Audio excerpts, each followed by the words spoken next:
কম কথা বলবে তত তুমি সুস্থ থাকবে, তত তুমি গোবিন্দের কাছে যেতে পারবে। একদম শান্ত হয়ে যাবে। প্রহ্লাদ কি ছিল? শান্ত ছিল। প্রহ্লাদ শান্ত ছিল। আর কে শান্ত ছিল? আর কে শান্ত ছিল? শান্ত, দাস্য, সখ্য, বাৎসল্য আর কান্তা। শান্ত দুই ভক্তের নাম বলো। একটা প্রহ্লাদ আমি বললাম, আরেকজন ধ্রুব মহারাজ, যেটা ধ্রুবতারা আমরা দেখতে পাই, উনিও শান্ত ছিল। তাহলে এই দুটো আমাদের উদাহরণ ভাগবত থেকে। অন্য কোনো সাহায্য ছাড়াই নিজ মায়ায় রচিত জগৎকে কল্পের শেষে অর্থাৎ প্রলয় কাল উপস্থিত হলে কাল শক্তি দ্বারা বিনাশ করে তাকে নিজের মধ্যে লীন করে নেয়। ওই যে বলেছি, যখন ব্রহ্মাণ্ডটা নাশ হওয়ার সময় আসে, ব্রহ্মার 100 বছর হয়ে যায়। ব্রহ্মার 100 বছর মানে আমাদের কিন্তু একটা কল্প, ঠিক আছে, একটা যুগ। ওই মন্বন্তর হয়ে যাবে, ব্রহ্মার 100 বছর হবে, দিন আর রাত্রি পুরো কমপ্লিট হবে।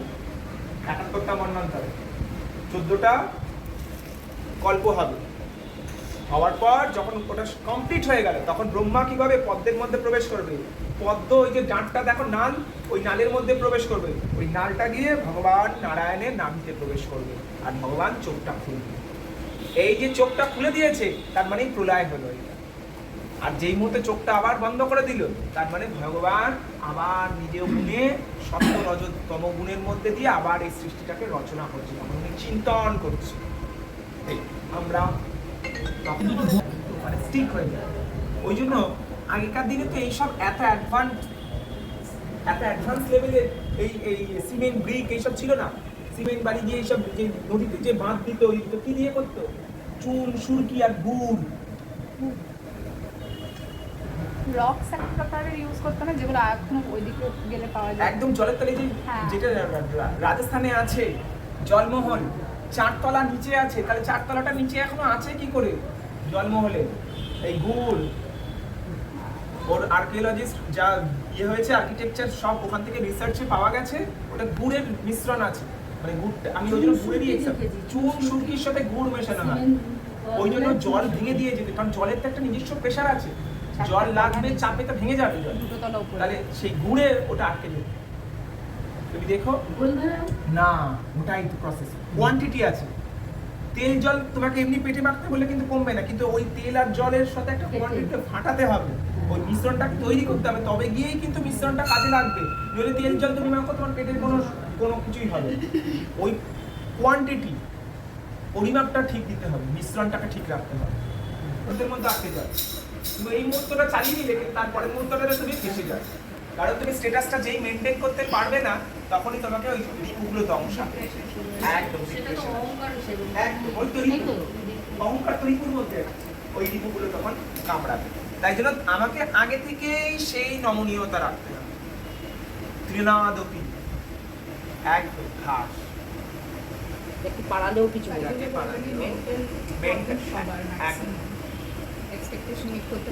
বলছে এইভাবে যার চিত্ত আত্মাতেই স্থির নিরুদ্ধ হয়ে যায়, তার অন্তরে বাহিরে কোনো বস্তুর চিন্তা আর থাকে না, সে রিল্যাক্স। অন্তরের বাইরে কোনো চিন্তা নেই, ঠিক আছে? বলছে ওটা আমার জন্য, আমার দোষেই হয়েছে। আমার মৃত্যু চাই না আমার মুক্তি চাই? কি চাই? আমি মুক্তি চাই। তাহলে মুক্তিটা কেমন হবে? সাযুজ্য মুক্তি হবে না অসাযুজ্য? সাযুজ্য। তাহলে সাযুজ্য মুক্তির জন্য আমাকে কি করতে হবে? আমাকে প্রারাব্ধের সাথে অপ্রারাব্ধকেও কাটাতে হবে। কি করে কাটাতে হবে? নিষ্কাম।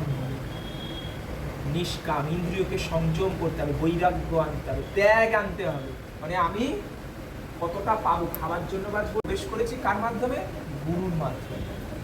এইটুকুই চিন্তন করে তুমি গোবিন্দের সামনে ওই একাগ্র চিত্তে 10 মিনিট, 5 মিনিট, 7 মিনিট, 2 মিনিট, কিন্তু ওই 2 মিনিটের মধ্যে ধন জন যৌবন কেউ তোমার কাছে আসতে যেন না পারে, সেইভাবে নিজেকে সংযম করবে। তখন তিনি মানব শরীর সৃষ্টি করলেন। এই মানব শরীর এমন বিবেক বিচার সম্পন্ন যে তা ব্রহ্ম সাক্ষাৎকার করতে সক্ষম। বারবার বলছে, একটা কুকুর কিন্তু ব্রহ্মকে লাভ করতে পারবে না, তার জন্য ওই লেভেলে আসতে হবে। মনুষ্যটা হচ্ছে ওই লেভেল। বলছি দেবতারাও আকাঙ্ক্ষিত। ধ্রুব মহারাজকে, প্রহ্লাদ মহারাজ কিন্তু এই মনুষ্য শরীর নিয়েই আসতে হচ্ছে ভগবানকে পাওয়ার জন্য। মা যশোদাকে কিন্তু তপস্যা করেছে সেই সত্য যুগে। মা যশোদাকে কিন্তু এই বাৎসল্য প্রেমটা দেওয়ার জন্য দাপর যুগে এই দেহ ধারণ করেই আসতে হয়েছে। সুদামাকে কিন্তু এই দেহ ধারণ করেই এই পৃথিবীতে আসতে হয়েছে, এই ধরাধামে এসে তবেই গোবিন্দকে লাভ করেছে। একটাও দেখো সবাইকেই মানব দেহতে আসতে হয়েছে, তাহলে এটা দুর্লভ, এটা দিয়েই গোবিন্দকে প্রাপ্ত হওয়া যায়। আমরা করতে পারছি না, আমরা অক্ষম, আমরা সচেষ্টা করছি না, চেষ্টা করছি, সচেষ্টা করছি না। স মানে কি? কায় মনোবাক্যে চেষ্টা করা, সচেষ্টা, সবকিছুকে নিয়ে চেষ্টা করা। আমরা শুধু নিজে ভাবছি চেষ্টা করি, ভাবি এই তো একদিন করে 1 মাস করে নিলাম, আমি রাজা, আমি শের বনে গেছি, আমি পুরুষোত্তম মাস করেছি, আমি পুরুষোত্তম। তা না, নিত্য করতে হবে, নিত্য নিরন্তর।